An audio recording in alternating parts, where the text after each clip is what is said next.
பல் துலக்கும் போது நம்ம என்ன பண்ணுவோம், நாக்கெல்லாம் தூய்மை செய்வோம். உள்ளே இருக்கிற ஈறுகள், அப்புறம் மேல் பகுதி வாய்ப்பகுதியில் உள்ள மேல் பகுதி எல்லாத்தையுமே நம்ம தூய்மை செய்வோம்.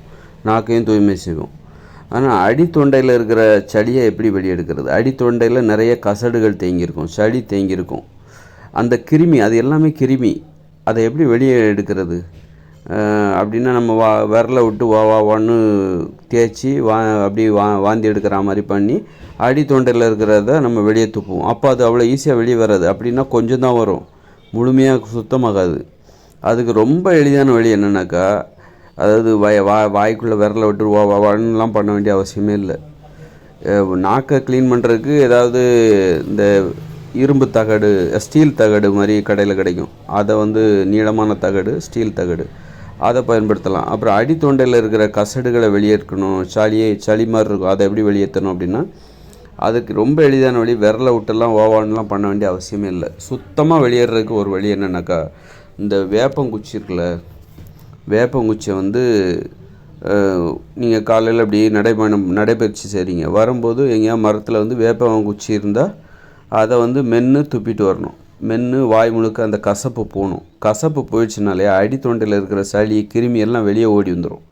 அப்போ உங்களுக்கு காரி துப்பணும்னு தோணும். அப்படி துப்பும்போது அடித்தொண்டையில் இருக்கிற சளி, அந்த கிருமிகள்லாம் வெளியே ஓடி வந்துடும். அடித்தொண்டை சுத்தமாகிடும். ஆகா, அடித்தொண்டையை தூய்மை செய்யணுன்னா அதற்கு சிறந்த வழி வேப்பங்குச்சியை தவிர வேறு எதுவுமே கிடையாது. வேப்பம் கொழுந்து, அதை இலை தடை கொழுந்து இருக்குல்ல, அதை கூட கொஞ்சம் வாயில் போட்டு மென்று சவிச்சு துப்பணும். அப்புறம் வேப்பங்குச்சியும் எடுத்து மென்று சவிச்சு துப்பும்போது அதை துப்பிக்கிட்டே வரணும். துப்பிக்கிட்டே வரும்போது அந்த அடித்தொண்டையில் இருக்கிற கசடு, சளி, கிருமி எல்லாமே க்ளீன் ஆகிடும். ஆட்டோமேட்டிக்காக க்ளீன் ஆகிடும். வர முடியாத கிருமிகளையும் வெளியே வர வைப்பார்.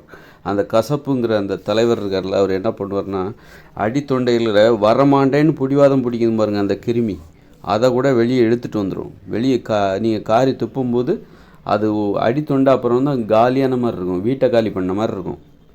வீடு நிறைஞ்ச வீட்டை காலி பண்ணால் எப்படி இருக்கும், அது மாதிரி அடித்தொண்டை தூய்மைக்கு வேப்பங்குச்சியை விட சிறந்த மருத்துவம் வேறு எதுவுமே கிடையாது.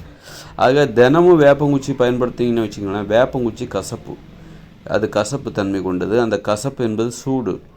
தினமும் நீங்கள் வேப்பங்குச்சி பயன்படுத்திங்கன்னா அந்த சூடு அதிகரித்து அடித்தொண்டையில் புண்ணு வர்றதுக்கு வாய்ப்பு இருக்குது. அதையும் நீங்கள் பார்த்துக்கணும். அதனால் ஒரு 3 நாளைக்கு ஒரு வாட்டி வேப்பங்குச்சிகளை பயன்படுத்தணும்.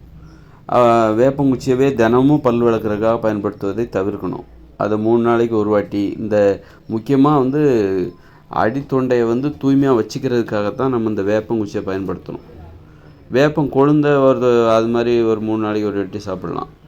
அப்புறம் பல் விளக்குறதுக்கு இயற்கையான முறையில் துவர்ப்பு சுவை கொண்ட இந்த ஆலங்குச்சி வேறு, இது ஆலங்குச்சி வேறுங்கிறது துவர்ப்பு சுவை கொண்டு. துவர்ப்பு சுவை என்பது குளிர்ச்சியானது, அதை நீங்கள் பயன்படுத்தலாம்.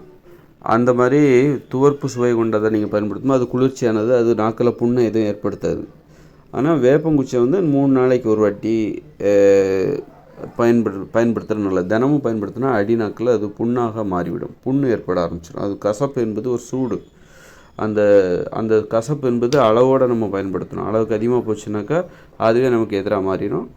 அதனால் ஒரு 3 நாளைக்கு ஒரு வாட்டி இந்த கிருமிகளை தூய்மை செஞ்சுக்கிட்டே இருக்கணும். தூய்மை செய்ய அந்த இடம் ஒரு நோய் எதிர்ப்பு ஆற்றல் மிகுந்த ஒரு பகுதியாக மாறிடும் அடித்தொண்டை என்பது. அப்போ அங்கே நாளடைவில் என்ன ஆகும் அப்படின்னா, இதை நம்ம வழக்கமாக பண்ணிட்டு வர அடித்தொண்டையில் எந்த கிருமியும் தேங்காத அளவுக்கு பார்த்துக்கும்.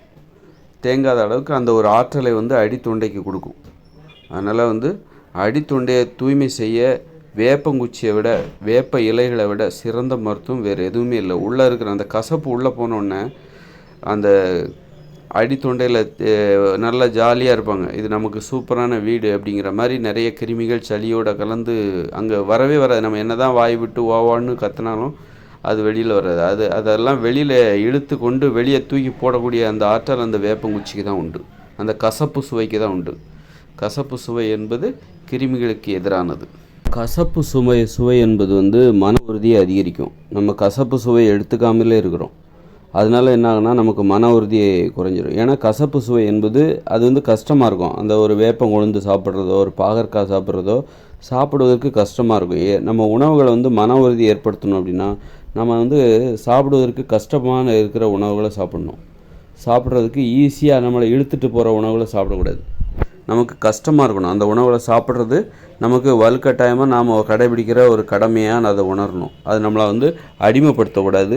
நாம் தான் அதை வந்து கஷ்டப்பட்டு நம்ம கடைபிடிக்கணும். அந்த சாப்பாடு நம்ம ஒரு உணவு முறையை கடைபிடிக்கிறோம் அப்படின்னா அந்த உணவு முறையை நாம் கஷ்டப்பட்டு கடைபிடிக்கணும்.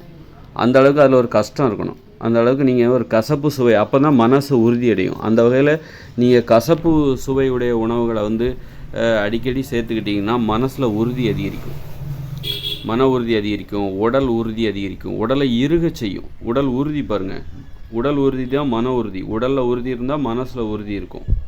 உடம்பில் உறுதி இல்லைன்னா மனதில் உறுதி இருக்காது.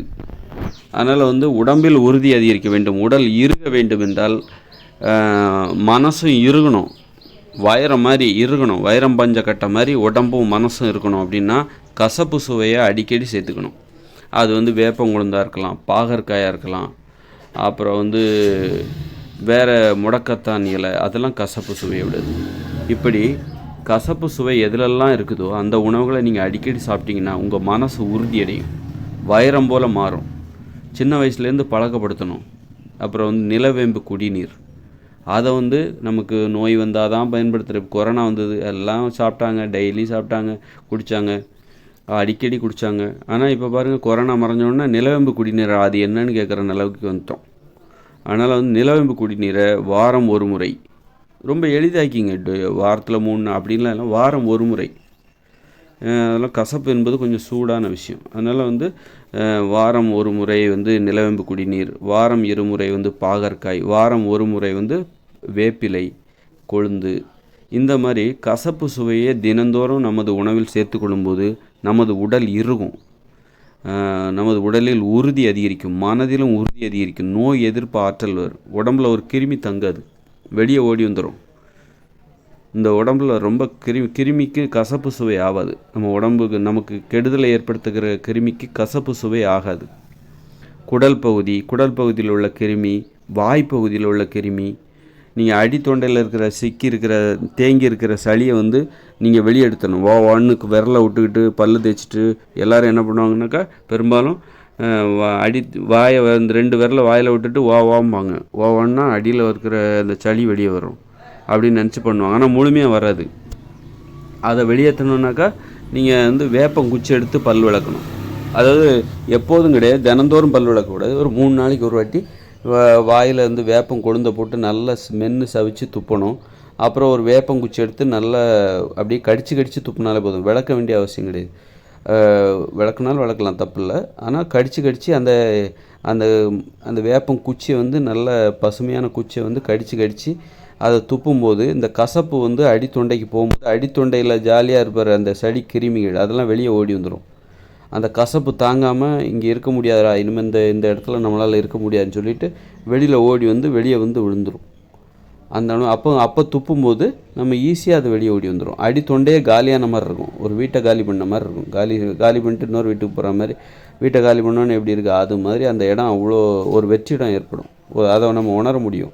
அடித்தொண்டை ஆரோக்கியமாக இருப்பதை உணர முடியும். தினமும் பயன்படுத்தினா என்ன ஆகுனாக்கா, வேப்பங்குச்சியெல்லாம் அடித்தொண்டையில் புண்ணு வந்துடும், அது சூடு. அதனால் வந்து அடித்தொண்டையில் புண்ணு வர்றதுக்கு வேப்பங்குச்சியை தினமும் பல் விளக்குனாக்கா வேப்பங்குச்சியை வச்சு அடித்தொண்டையில் புண்ணு வந்துடும். அதனால் வந்து நம்ம பல் விளக்கணும் அப்படின்னா அதை வந்து வாரம் ஒரு 2 முறை தான் வேப்பங்குச்சியை வச்சு பல் விளக்கணும். அப்புறம் மற்ற நாட்கள்லாம் வந்து ஆலங்குச்சி, அது மாதிரி துவர்ப்பு சுவையுடைய குச்சி எதாவது இருக்கா, நாயுருவி குச்சி, இந்த மாதிரி கொஞ்சம் பசுமையாக அது மாதிரி இருக்கிறது. சில இலைத்தலைகள் பசுமையாக இருக்கும், அதை நல்லா மென்று தின்னு அதை வச்சு கூட விரலை வச்சு தேய்க்கலாம். இந்த மாதிரி இயற்கையான வழிமுறைகளை நம்ம கண்டுபிடிக்கணும். நிறைய பழங்கள், ஏதாவது பழத்தை கூட நல்லா மென்று தின்னுட்டு அதை வந்து அப்படியே பல் விளக்கலாம், அப்படி கூட பண்ணலாம், நிறைய முயற்சி செய்யலாம். அதனால் கசப்பு சுவை என்பது ரொம்ப அவசியமானது. மன உறுதிக்கு அதிகரிக்கும், உடலை இறுக்குவதற்கு அதிகரிக்கும். சின்ன வயசுலேருந்து குழந்தைகளுக்கு கசப்பு சுவையை கொடுத்தீங்கன்னா அவங்க பிற்காலங்களில் வந்து அதாவது வாரத்தில் 2 நாள் பாகற்காய், வாரத்தில் 1 நாள் வேப்பங்குழுந்து, வாரத்தில் 1 நாள் நிலவேம்பு குடிநீர், வாரம் 1 நாள் முடக்கத்தான் கீரை, இந்த மாதிரி கசப்பு சுவையை குழந்தைகளுக்கு நீங்கள் பழக்கிட்டீங்கன்னு வச்சுங்களேன், அந்த பிற்காலத்தில் அந்த குழந்தைகளுக்கு ஃபிட்டாக இருக்கும். ஒரு கடுமையாக உடற்பயிற்சி செஞ்சு தான் ஜிம்மில் போய் தான் ஒர்க் அவுட் பண்ணி அவங்க உடம்பை இருக்கணுங்கிற அவசியமே இல்லை. அவன் இயல்பாகவே அவன் நேச்சுரலாகவே ஓடி ஆடி விளையாடி நடந்து இப்படி பண்ணாலே, ஒரு சின்னதாக ஒரு யோகாசனம் இப்படி பண்ணாலே அவங்க உடம்பு ரொம்பவும் இறுகிடும். இறுகி ஒரு ஒரு 6 பேக். அப்போ ஆயுட்காலம் அதிகரிக்கும். உடல் உறுதி அதிகமானவங்களுக்கு தான் ஆயுட்காலம் அதிகரிக்கும். உடல் உறுதி ரொம்ப தொலை தொப்பை இருந்துன்னு வச்சுக்கோங்க, ஒரு 60-70 வயசில் மூஞ்சி தொங்கிடும், உடம்பே தொங்கிடும், கொடியில் காய போட்ட துணி மாதிரி தொங்கிடும். அப்புறம் மடித்து பீரோவில் தான் வைக்கணுங்கிற மாதிரி இருக்கும். அந்த மாதிரி சீக்கிரம் முதுமை வர்றதுக்கு உடம்புல ஃபிட்னஸ் இல்லாமல் இருக்குது. அப்புறம் உடம்பு உறுதியாக இருக்கிறப்ப அவங்களுக்கு வந்து 80-90 வயசுலேயும் கொஞ்சம் ஒரு அந்த முதுமை அவ்வளோ ஈஸியாக வர்றது. அதனால் வந்து கசப்பு சுவையை வந்து சின்ன வயசுலேருந்து பழக்கணும். குழந்தைகளுக்கு கசப்பு சுவையை பழக்கிக்கிட்டே வரணும். தினசரி வெவ்வேறு கசப்பு சுவையுடைய உணவுகளை கொஞ்சம் கொஞ்சமாக சேர்த்துட்டே வரணும். அது வந்து மனசில் உறுதி ஏற்படுத்தும், மனசு வலிமை அதிகரிக்கும், உடம்புலையும் உறுதி அதிகரிக்கும், உடம்பு இறுகும். கசப்பு சுவைக்கு உடம்பை இருக்கும். அதே நீங்கள் வந்து சீனி இதெல்லாம் சாப்பிட்றீங்க, அது உடம்பை தளர்த்தும், தசைகளை பெருக்கும். சீனி, இனிப்பு என்பது இனிப்பு சுவை என்பது தசைகளை பெருக்கும். தொப்பை இது மாதிரி உடம்பு லூஸ் பண்ணும், இது மாதிரி தசைகளை லூஸ் பண்ணும்.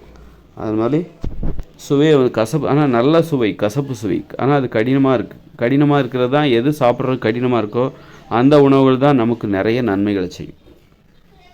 ஆகவே கசப்பு சுவையை வந்து நமது தோழராக சுவை தோழர் அப்படி மாற்றிக்கணும். தோழமை சுவை அப்படின்னு சொல்லிட்டு கசப்பு சுவையோடு நாம் ஒரு நட்பை ஏற்படுத்தி கொள்ள வேண்டும்.